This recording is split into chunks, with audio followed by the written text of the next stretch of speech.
जय हिंद, नमस्कार साथियों। स्वागत है आप लोगों का हमारे एक न्यू वीडियो में। और आज की इस वीडियो में मैं आप लोगों से चर्चा करने वाला हूं बीपीएसएससी के बारे में। क्या है बीपीएसएससी के क्राइटेरिया, उनके बारे में भी चलिए हम लोग डिस्कस कर लेते हैं। तो वीडियो के लास्ट तक बने रहेगा। चलिए देर न करते वीडियो को शुरू करते हैं। सो दोस्तों, बीपीएसएससी बीपीएसएससी क्या है, इसके फुल फॉर्म को हम लोग जान लेते हैं। Bihar police subordinate service commission, इसको हम लोग शॉर्ट में बोलते हैं बीपीएसएससी। सो दोस्तों, इसमें जो निकल करके आया है वैकेंसी, वो सब इंस्पेक्टर यानी कि एसआई प्रोहाइबिशन का and sub divisional fire station officer का, जिसको शॉर्ट फॉर्म में बोलते हैं एसडीएफएसओ बोलते हैं। ये जो रिक्रूटमेंट है, ये 2023 में रिक्रूटमेंट आई है दोस्तों। इग्नोर मत कीजिएगा, ध्यान दीजिएगा। जो इसमें टोटल पोस्ट इस बार का आया है वो 64 पोस्ट है।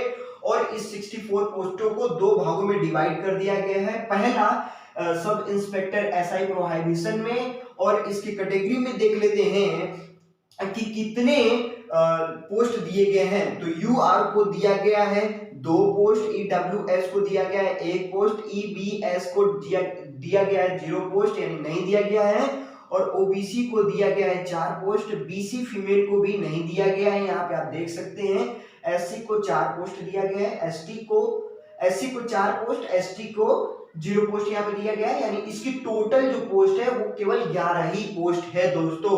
अगर बात करते हैं दूसरे नंबर पे sub divisional fire station officer यानी एसडीएफएसओ का, कैटेगरी में कितने पोस्ट दिए गए हैं। तो यूआर को दिया गया 18 पोस्ट, ईडब्ल्यूएस को 5 पोस्ट, ईबीएस को 11 पोस्ट, ओबीसी को 7 पोस्ट, बीसी फीमेल को 2 पोस्ट, एससी को 9 पोस्ट, एसटी को 1 पोस्ट, जिसकी टोटल संख्या होती है 53। और यहाँ पे आप देख सकते हैं 53 और प्लस 11 आपका हो गया बराबर 64 पोस्ट आपका दिया गया है। सो दोस्तों, बहुत लोगों के माइंड में एज लिमिट को लेकर के बहुत से डाउट चलते हैं। तो चलिए मैं आप लोगों को एज लिमिट का क्राइटेरिया भी बता देता हूं। यहाँ पे जो मिनिमम एज आप देख रहे हैं वो है आपका 20 ईयर। कितने ईयर है?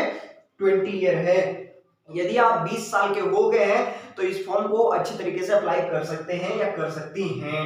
ठीक है। मैक्सिमम एज की यहाँ पे बात करें तो 37 ईयर है दोस्तों। 37 ईयर, यदि आप 37 अराउंड तक के हैं तो भी इस फॉर्म को अच्छे तरीके से फिल कर लेते हैं। लास्ट मैक्सिमम एज जो फीमेल के लिए दिया गया है वो 40 ईयर तक है। जो फीमेल है वो 40 साल तक के अगर हो जाएंगे तो भी इस फॉर्म को अच्छे तरीके से फिल कर सकती हैं। इसमें रिलैक्सेशन जोड़ दिया गया है। सो दोस्तों, आगे बात करते हैं कि ये फॉर्म कब से स्टार्ट हो रहा है भरने के लिए।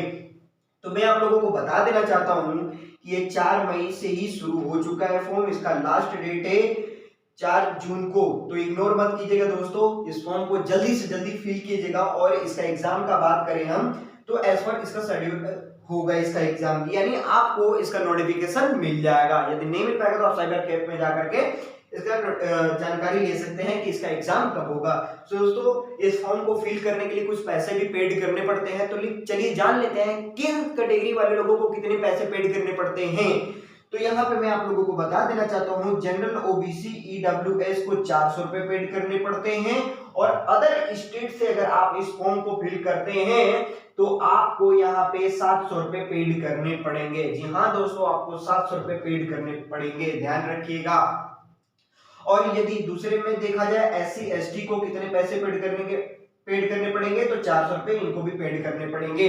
और ऑल कैटेगरी फीमेल की बात करें दोस्तों तो यहाँ पे 400 रुपए ही केवल इनको पेड करने पड़ेंगे। तो ये चीजें आपको समझ में आ गई। चलिए जान लेते हैं इनके पूरी एलिजिबिलिटी के बारे में। क्या है इसका एलिजिबिलिटी, चलिए फटाफट हम लोग जान लेते हैं। तो बात करें यदि एलिजिबिलिटी की, तो नंबर 1 में देखा गया है कि bachelor degree in any recognised university in India. आप भारत के किसी भी यूनिवर्सिटी से आपका बैचलर डिग्री कंप्लीट होना चाहिए, तभी आप इसमें फॉर्म में अप्लाई कर सकते हैं। नंबर 2 की बात करें तो नंबर 2 में यहाँ पे आपको इंपॉर्टेंट चार्ट दिख रहे होंगे जो कि टाइप बांट दिया गया मेल एंड फीमेल के लिए। तो चलिए जान लेते हैं। ये है फिजिकली जो हमारा टेस्ट, उसमें क्या क्या है। तो जनरल ओबीसी को और यहाँ पे फीमेल में भी जनरल ओबीसी एंड अदर भी है। ठीक है, समझिएगा इस चार्ट को अच्छे ध्यान से। ठीक है, तो यहाँ पे अगर हाइट की बात करें मेल का, तो जनरल ओबीसी के लिए 165 सेंटीमीटर होना चाहिए और अदर के लिए 160 सेंटीमीटर होना चाहिए।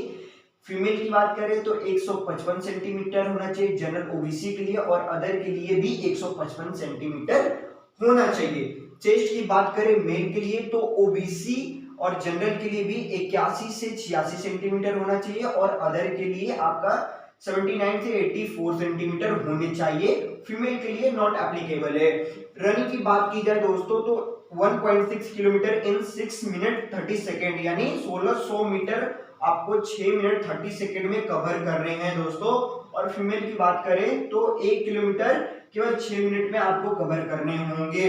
हाई जंप की बात करें यहाँ पे मेल के लिए तो 4 फीट आपको करने पड़ेंगे कंप्लीट। फीमेल की बात करें तो 3 फीट कंप्लीट करने पड़ेंगे। लॉन्ग जंप की बात करें तो 12 फीट मेल के लिए है और फीमेल के लिए है 9 फीट, ठीक है।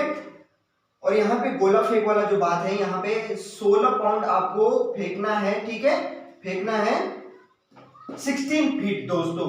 और फीमेल के लिए बात करें तो 12 पाउंड आपको फेंकना है 10 फीट तक, ठीक है।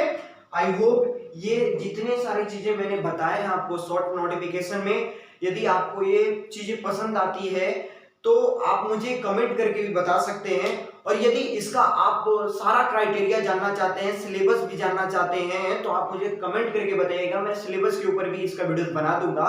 आप लोग अच्छे तरीके से तैयारी कीजिए और अपने गांव मोहल्ले में अपना सक्सेस का परचम लहराइए। आई होप ये वीडियो आप लोगों को पसंद आया होगा। पसंद आए तो लाइक कर देना, चैनल पे नए हो तो चैनल को सब्सक्राइब कर देना।